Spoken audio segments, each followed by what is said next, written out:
basic of damage stability determination in relation to SOLAS Chapter 2.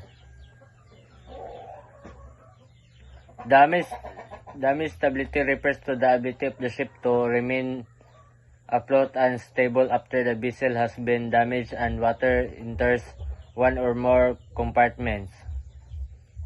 It is an important part of the ship's safety because it helps prevent capsizing or sinking after collision, grounding, or hull damage. The requirements for damage stability are found in SOLAS Chapter 2, which provides these international standards for the subdivision and stability of the ship.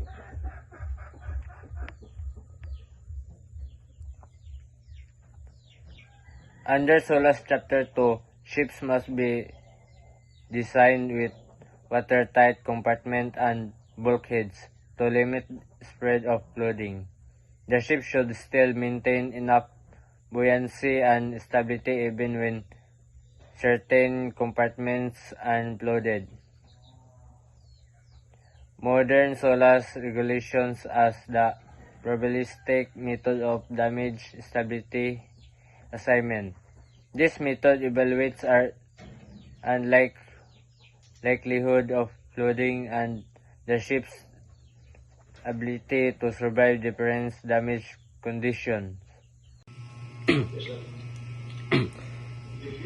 The determination of damage stability involves several steps.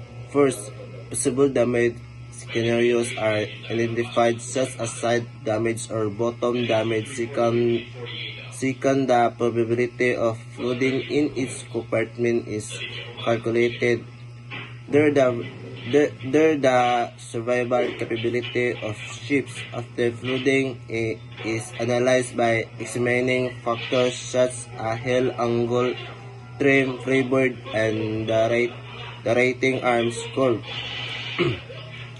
The attendant index A is then compared with the required index R.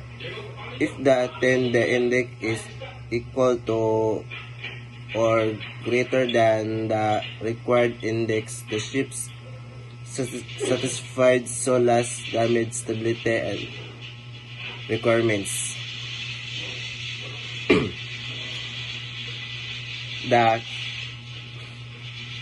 The criteria for damage stability include the maintaining positive stability, acceptable hull angle, sufficient reserve buoyancy, and prevention of progressive flooding.